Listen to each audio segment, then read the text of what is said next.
When I picked up the phone that rainy Wednesday evening, I thought my son, Ethan, was finally calling to thank me for the $15,000 I had just sent for their house renovation. Instead, my daughter-in-law Sophia's icy voice cut through the line like a knife. Mom, we have already filed the guardianship papers. It is for your own good, the lawyer says. You are not capable of handling your money anymore. The phone nearly slipped from my hand. I was standing in the same living room where I had celebrated Ethan's every birthday, where I had hugged him when his father died, where I had welcomed Sophia as my own daughter, and now at 68 years old, my only child and his wife were trying to declare me mentally incompetent so they could take control of everything I had left in this world for the last 5 years. I had been their personal bank, their emergency fund, their retirement plan. I paid their $1,450 monthly rent for 60 months straight. I bought them a brand new SUV when theirs broke down. I covered Sophia's $9,800 cesarean surgery and hospital stay. I paid for their honeymoon to Bali when they said they could not afford memories. I even funded Ethan's failed business startup twice. I had given them everything, and in return they wanted to put me under legal guardianship like a senile old woman. That night I sat alone at my kitchen table with tears streaming down my face and calculated everything. I had given them rent. $1,450 times 60 months came to $87,000. Groceries and household expenses, $350 per month for 60 months, came to $21,000. Car repairs and insurance, $18,500. Medical bills for Sophia and the baby, $14,200. Ethan's 2 business attempts, $26,000. Wedding, honeymoon, baby shower, furniture, and vacations, $31,800, and all the random emergencies and cash transfers, $12,700. The grand total was $211,200 money my late husband David had left me so I could live peacefully in my old age, money I had worked 38 years for. As a school teacher, all gone, and the worst part was they never even invited me to their baby's gender reveal party. Sophia's parents and all their fancy friends were there, but not me. The very next morning, Ethan and Sophia showed up at my door with a lawyer and a social worker they had hired. Mom, please do not make this ugly, Ethan said, not even able to look me in the eyes.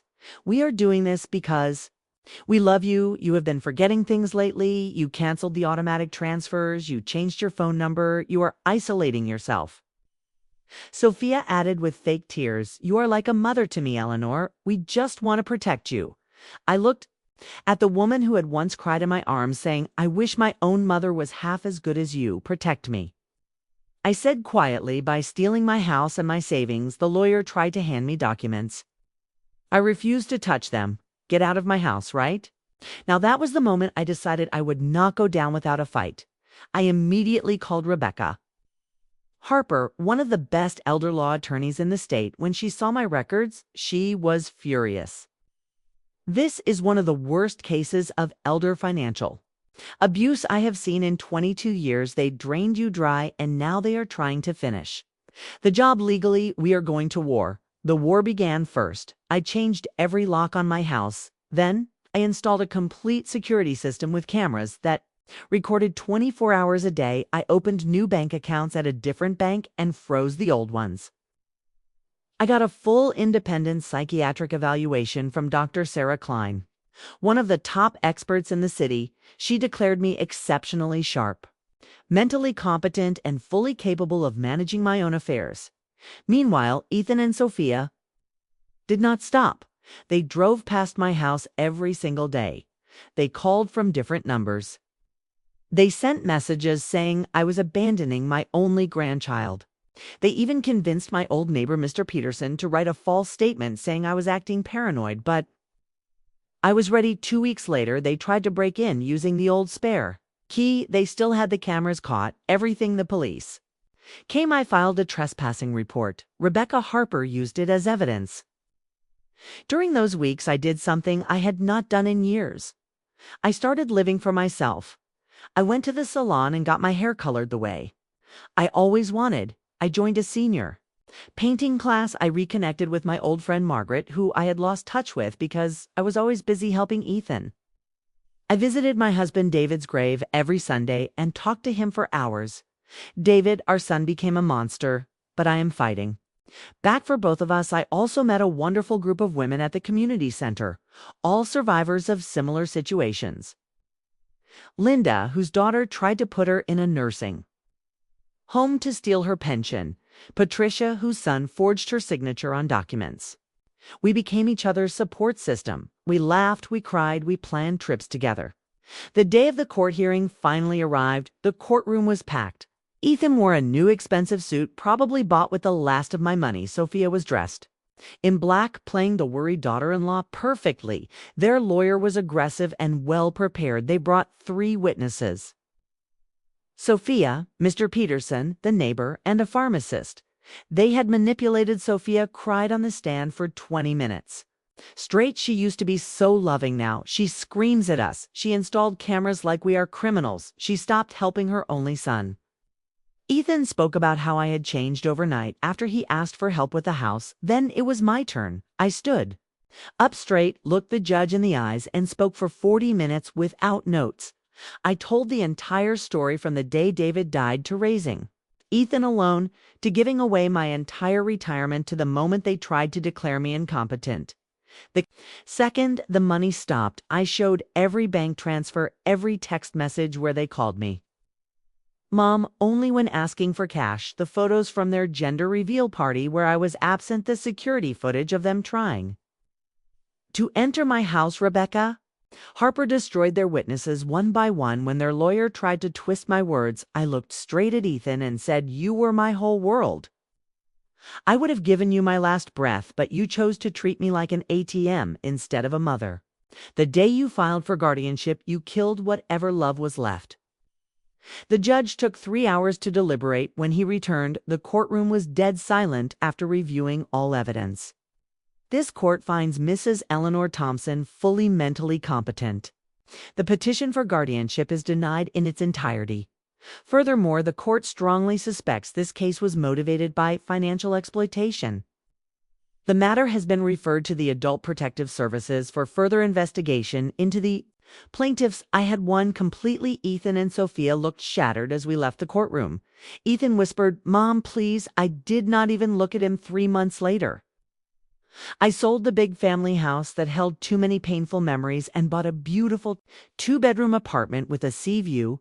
I donated $50,000 to an organization that fights elder abuse. I took my first solo trip to Switzerland. I started painting seriously and even sold a few pieces. Linda, Patricia, and my new friends became my real family. We travel together, we celebrate birthdays, we support each other. Ethan and Sophia tried contacting me few more times. Once they even showed up at my new apartment building. Security turned them away. The last message I received from Ethan said, "You have ruined our lives." I replied with just one line, "You ruined your own lives the day you tried to steal from the woman who gave you everything." Today, I am 69 years old. My hair has more silver than before, but my eyes shine with freedom. I wake up every morning without anxiety. I drink my coffee on the balcony watching the sea. I paint, I laugh with friends, I live. I finally understood the lesson that took me decades and $211,000 to learn. Real love cannot be bought, and the moment someone tries to control you through money or law, they were never family. They were just beneficiaries. My name is Eleanor Thompson. I am no longer anyone's ATM. I am a woman who finally chose herself, and I have never been more at peace. 6 months passed after the court case, and Eleanor's life settled into a calm rhythm that once felt impossible. Every morning she woke up to the soft glow of sunlight spreading across her apartment walls and the distant sound of waves below her balcony. There were no more frantic phone calls, no unexpected knocks on the door, no pressure sitting heavy on her chest for the first time in years. Her life belonged entirely to her. She spent her days painting, sometimes losing track of time as colors blended into emotions she had hidden for decades. Her new friends became her family, people who understood her without needing long explanations. They shared laughter meals and stories of survival. Slowly, Eleanor stopped feeling like someone who had lost everything and started feeling like someone who had finally gained herself. But peace did not mean the past disappeared. It waited quietly, and sometimes it returned when she least expected it. One afternoon, as she was finishing a painting of the ocean during sunset, her phone rang. The number was unfamiliar, and for a moment she hesitated, but she answered. The voice on the other end introduced himself as a representative from Adult Protective Services. He spoke calmly and explained that the investigation into Ethan and Sophia had been completed. There was enough evidence to move forward with legal action. They had documented financial manipulation, emotional coercion, and clear intent to gain control over her assets. There would likely be charges and possibly a court order requiring them to repay part of the money. Eleanor listened quietly. Months ago, this news would have filled her with anger or satisfaction. Now, it brought something different. A quiet, steady feeling. Not revenge, not victory, but closure. After the call ended, she sat on her balcony for a long time. Watching the horizon where the sky met the sea, she realized she no longer needed anything from Ethan. Not apologies, not money, not explanations. Whatever bond they once had already been broken, not by distance, but by betrayal. Few days later, the past returned in a more physical way. Ethan came to her apartment building. The security guard informed her that a man claiming to be her son had been waiting outside for hours. At first, she refused to see him. She had worked too hard to rebuild her peace. But something inside her told her this was not about reopening wounds, it was about ending them. When she finally agreed to come down, she saw him standing near the gate. He looked different. His posture was heavy, his face tired, his eyes uncertain. For a brief second she saw a shadow of the little boy she once held in her arms. But it faded quickly. He tried to speak, but his voice struggled. He told her everything was falling apart, legal fees were rising, the investigation had affected his job, and the pressure at home had become unbearable. He spoke quickly, as if hoping she would interrupt him with the same unconditional support she had always given, but she did not. She stood there quietly listening.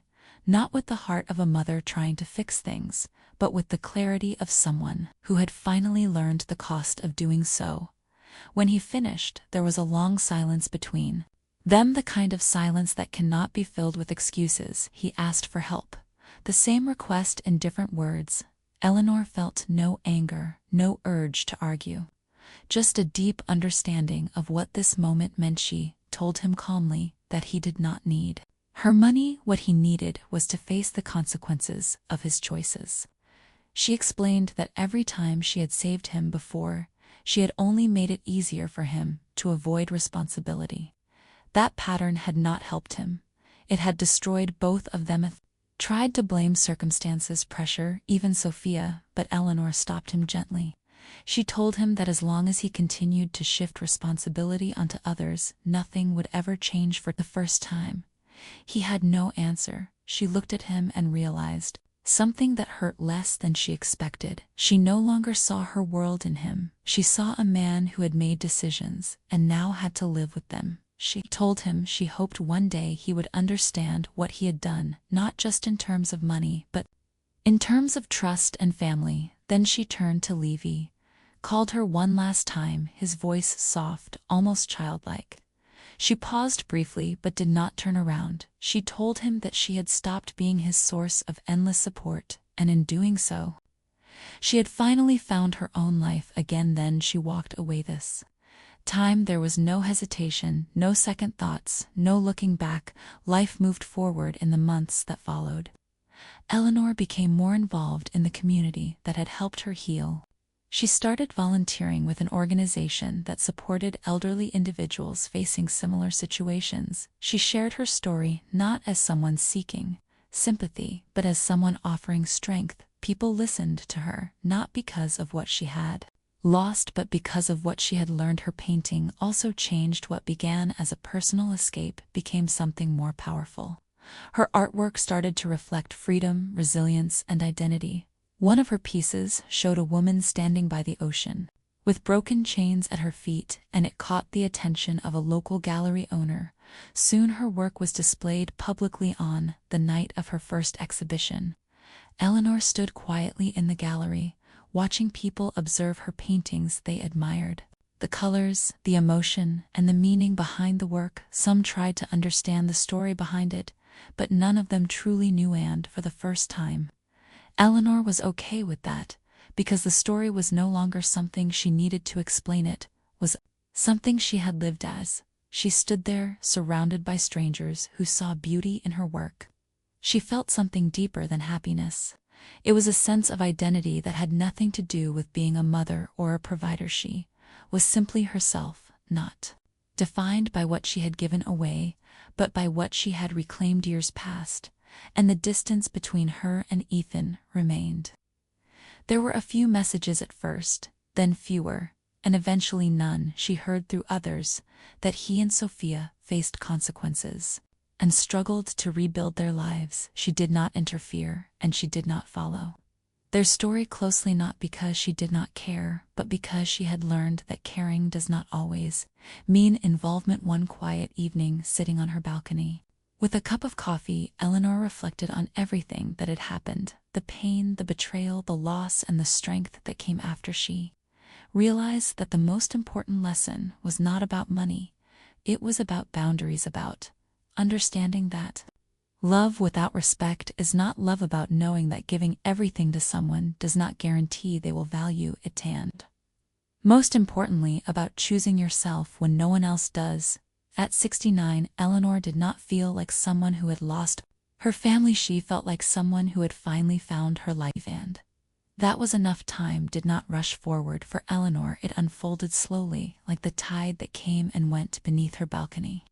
Each day brought small changes, so gentle that she sometimes noticed them only when she looked back. The woman who once counted every rupee she gave away now counted moments of peace. The woman who once waited for her son to call now let her phone sit quietly for days without touching it. There was a strange freedom in that silence, a kind of space she had never allowed herself before. Her mornings began the same way, yet never felt repetitive. She would wake before sunrise and step onto the balcony with a warm cup of tea. The air carried a softness that reminded her she was alive, not just surviving. The sea stretched endlessly before her, and she often wondered how something so vast could exist without asking anything in return. It did not demand attention, it did not take advantage, it simply existed. Strong and constant in many ways, it became her teacher. She started writing in a small notebook, something she had not done since she was a young teacher. She wrote about her past, not with bitterness, but with honesty. She wrote about the day Ethan was born, how small his fingers were, how tightly he held onto her, as if he already trusted her completely. She wrote about the years she spent raising him alone after David's death, the sacrifices she never counted, because they felt natural at the time. She wrote about every moment she chose him over herself, and how those choices slowly became a habit. She never questioned at first. The memories hurt, but as days passed, the pain softened into understanding. She began to see a pattern that had existed long before Sophia entered their lives. She had always given more than she should have, not because she was forced to, but because she believed love meant endless giving. She had built her identity around being needed, and when that need turned into dependence, she did not notice the line being crossed. One afternoon, while she was writing, she paused and stared at a sentence she had just written. "I thought love meant sacrifice." She read it again and again until she quietly added another line. "I did not know it also meant limits." That realization stayed with her. Her volunteer work grew into something much larger than she expected. At the community center, she met people whose stories echoed her own, yet each carried a different shade of pain. Some had lost everything, others were still in the middle of their battles. There was an older man named Rashid, who had been tricked into signing away his property to his nephew. A woman named Samina, whose children had convinced her she was too forgetful to manage her own pension. Each story reminded Eleanor that what happened to her was not rare, it was simply rarely spoken about. She began organizing small gatherings where people could talk openly without fear of judgment at first. Only a few attended, but slowly the room filled with voices that had been silent for too long. They shared experiences, asked questions, and most importantly listened to each other. Eleanor did not position her. Time continued to move forward for Eleanor in a way that felt both gentle and unstoppable. Each day added something new to her life. Not always something big or dramatic, but something meaningful, something real. She no longer measured her days by how much she gave to others or how needed she felt. Instead, she measured them by how present she was in her own lives. Woke up one morning earlier than usual. The sky was still dim, and the sea looked almost silver under the fading night. She stood on her balcony holding her cup of tea, and for a long moment, she simply breathed. There was no rush, no pressure, no voice in her head, telling her what she should be doing for someone else.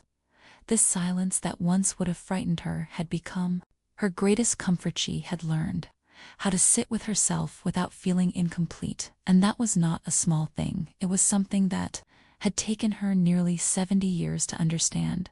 Over the next few months, her routine evolved naturally. She began teaching small painting classes at the community center. What started as a simple activity turned into something deeper. People did not just come to learn how to paint, they came to express what they had never been able to say out loud. Eleanor noticed how hands that trembled with uncertainty slowly became steady as colors filled the canvas. She saw how quiet individuals began to open up, not through words but through shapes and shades.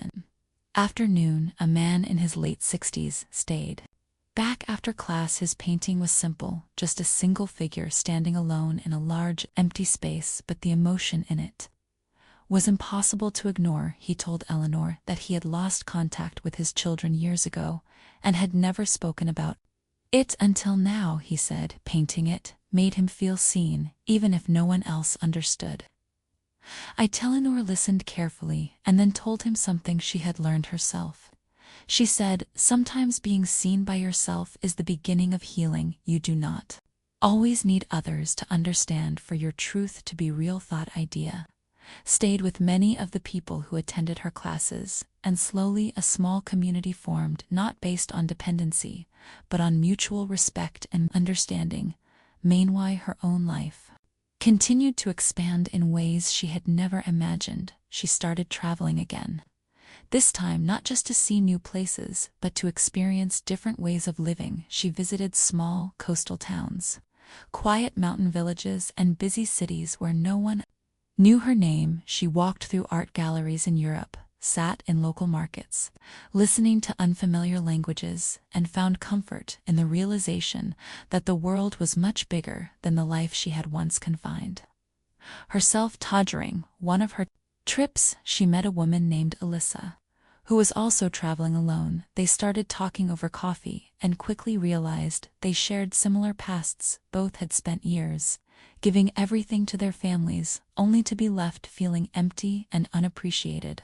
But instead of focusing on their pain, they spoke about what came after: the rebuilding, the rediscovery, the quiet strength that grows when you stop abandoning yourself. Your friendship grew naturally, and they stayed in touch even after returning to their respective homes. Sometimes they would call each other just to share small updates about their days. Sometimes they would sit in silence on the phone, understanding that not every connection requires constant conversation. Back home, Eleanor received occasional updates about Ethan and Sophia, though she never actively sought them out. She learned that their legal troubles had settled into a long process of repayment and restrictions. Their lifestyle had changed drastically. They had downsized, moved to a smaller place, and were struggling to maintain stability. For a brief moment, she wondered what their days looked like now, whether they ever thought about the choices they made, whether they felt regret or simply resentment. But she did not allow those thoughts to linger. She had already spent too much of her life carrying emotions that were not hers to carry. One evening, as she was organizing her paintings, she came across one she had created months ago. It showed a bridge, partially broken, with one side leading into darkness and the other opening into light.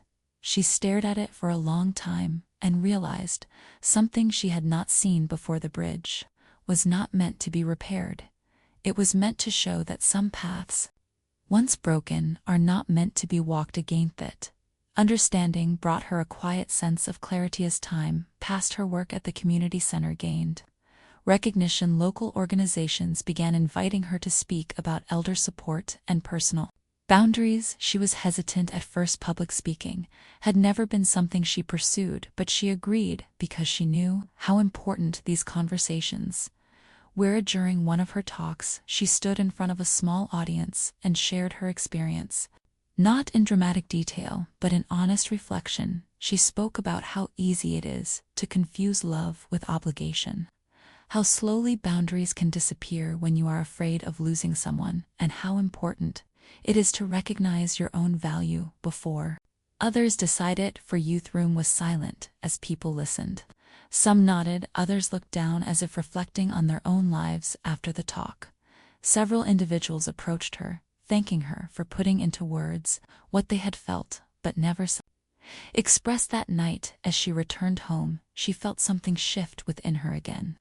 Not a major transformation, but a quiet acknowledgement that her story had purpose beyond her own healing. Years continued to pass, and with each year Eleanor felt more grounded in herself. She no longer questioned her decisions or replayed past events in her mind. The need for closure had faded because she had created it on her own. In a calm afternoon, she received a letter. It was unexpected, and for a moment, she simply held it without opening it. Something about the handwriting felt familiar, but she could not immediately place it. When she finally opened it, her eyes moved slowly across the page. It was from Ethon's.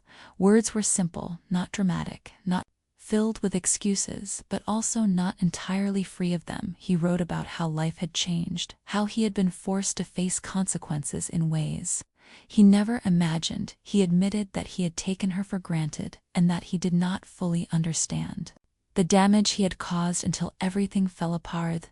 Did not ask for money, did not demand forgiveness. She only said that he hoped she was well and that he thought about her often. Eleanor read the letter more than once, not searching for hidden meaning, but simply absorbing what was written. She noticed what was there, and also what was missing. There was regret, but not complete accountability. There was reflection, but not full understanding. She folded the letter carefully and placed it in a drawer. She did not respond immediately. Days passed, and she found herself thinking about it occasionally, not in a way that disturbed her peace, but in a way that made her reflect on how far she had come. Realized that the decision to respond or not was no longer about him. It was about her and what she wanted for her own life.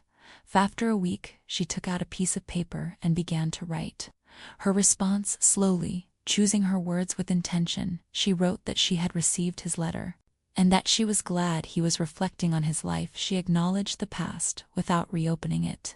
She made it clear that while she did not carry anger, she also did not wish to rebuild the relationship as it once was. Wrote that healing does not always mean returning. Sometimes it means moving forward separately. She finished. She read it once, folded it, and sent it. There was no heaviness in her chest, no second guessing, no fairly calm. Life continued as it always does, moving forward.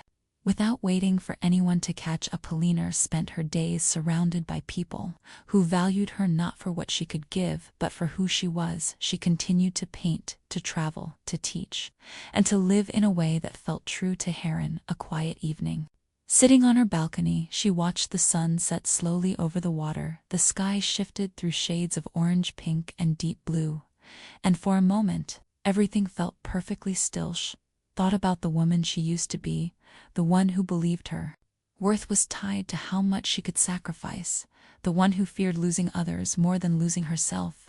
Then she thought about who she had become. Simeon, who understood that love without respect is empty. Simeon, who knew that boundaries are not walls but protection. Simeon, who chose herself without guilt. As the last light of the day faded, she felt a deep sense of peace settle within her, not the kind that comes from everything being perfect, but the kind that comes from accepting life as it is. Her story was no longer about betrayal or loss. It was about strength, growth, and freedom. And, as she sat there listening to the gentle sound of the sea, she knew that no matter what the future held, she would face it not as someone who had been broken, but as someone who had rebuilt herself completely, and that made all the difference.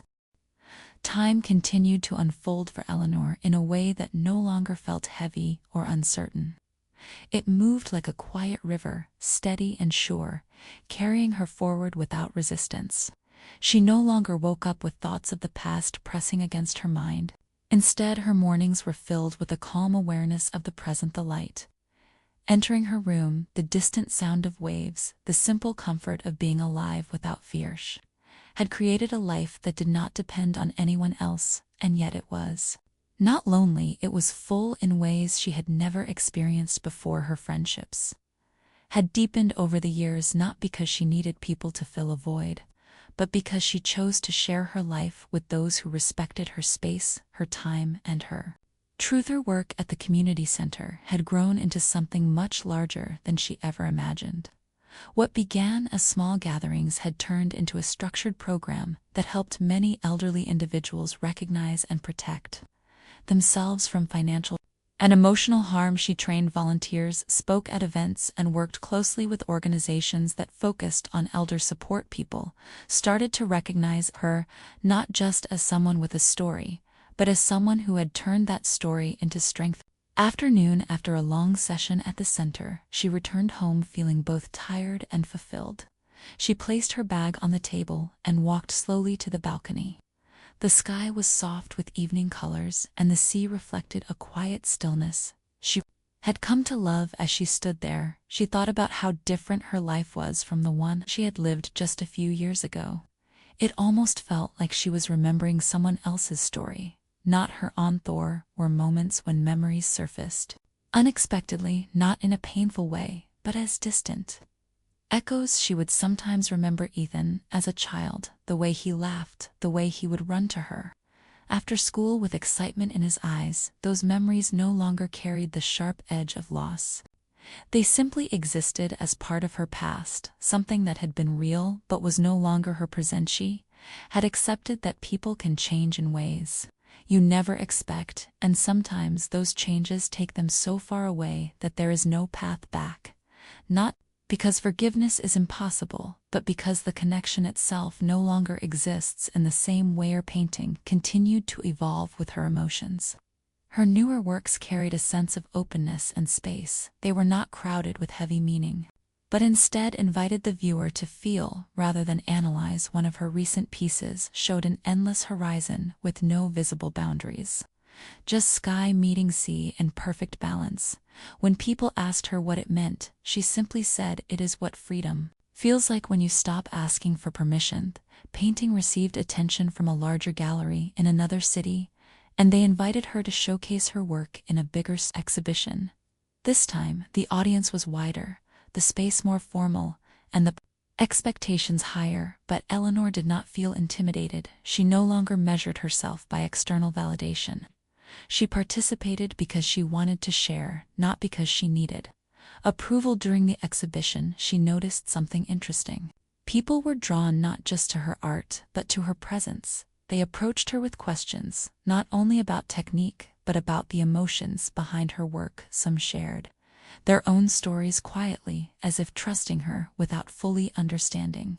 One man in his early 40s spoke to her. For a long time he told her about his strained relationship with his parents, about the pressure he felt to meet their expectations, and the guilt that came with wanting to live his own life. He asked her if choosing yourself always meant losing others. Eleanor listened carefully before responding.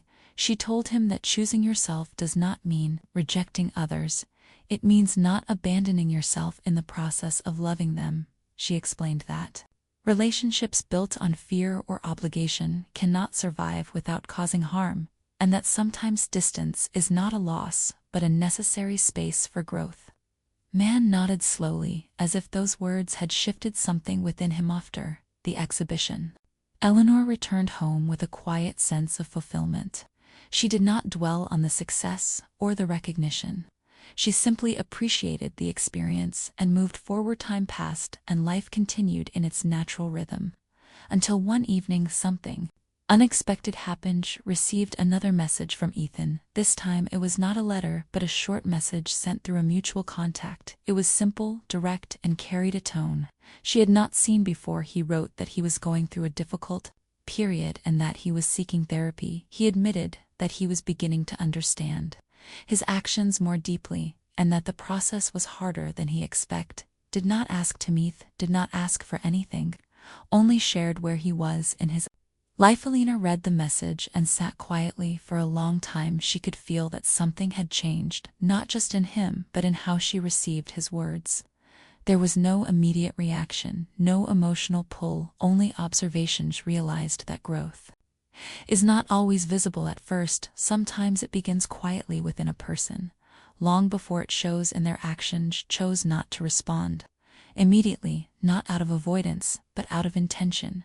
She wanted to ensure that any response she gave came from clarity, not impulsive. Turned into weeks, and she continued her life as usual, painting, teaching, traveling, and spending time with her friends. The message stayed in her mind, but it did not disturb her peace. During one of her sessions at the community center, a discussion about forgiveness came up. Some participants believed that forgiveness was necessary for healing, while others felt it was not required. Eleanor listened to the conversation before sharing her perspectives, said that forgiveness is not a rule, it is a choice, and it looks different for everyone. Sometimes it means reconnecting, sometimes it means letting go without reopening the door. The important thing is that it should bring you peace, not pressure. Those words reflected her own internal process more than anything else. Eventually, she decided to respond to Ethan. She kept her message simple and honest. She acknowledged that she had received his message and that she was glad he was taking steps to understand himself. She did not offer emotional reassurance or reopen old conversations. She simply recognized his effort without changing her boundaries. After sending the message, she felt no shift in her life, no disruption, no return of old patterns. Everything remained steady, and that was how she knew she had truly moved forward. Years continued to pass, and Eleanor entered her 70s with a sense of confidence that had nothing to do with age and everything to do with experience. She had built a life based on self-respect, clarity, and choice. She had learned that peace is not something you find, it is something you create through the decisions you make every day. Her friendships remained strong, her work continued to impact others, and her art kept evolving as a reflection of her inner world. In a quiet morning, she stood once again on her balcony, watching the sea. The sky was clear, and the horizon stretched endlessly, just like the possibilities she now saw in her life's thought about everything she had lived through, the love she gave, the betrayal she faced, the strength she discovered, and the life she rebuilt. She no longer saw her story as something painful. She saw it as something powerful. It had shaped her, but it no longer defined her. As the sunlight warmed her face, she closed her eyes for a brief moment and felt a deep sense of gratitude, not for what had happened, but for who she had become because of it. Understood now that life does not always give you what you expect, but it gives you the chance to decide what you become in response. And Eleanor had chosen to become someone who stands on her own feet, who values herself, who lives with intention, and who no longer allows anyone to take what she is not willing to give it. Past remained where it belonged, the future remained open, and the present was hers, completely. And in that quiet, powerful truth, she found something that could not be taken away, something she had spent a lifetime searching for herself.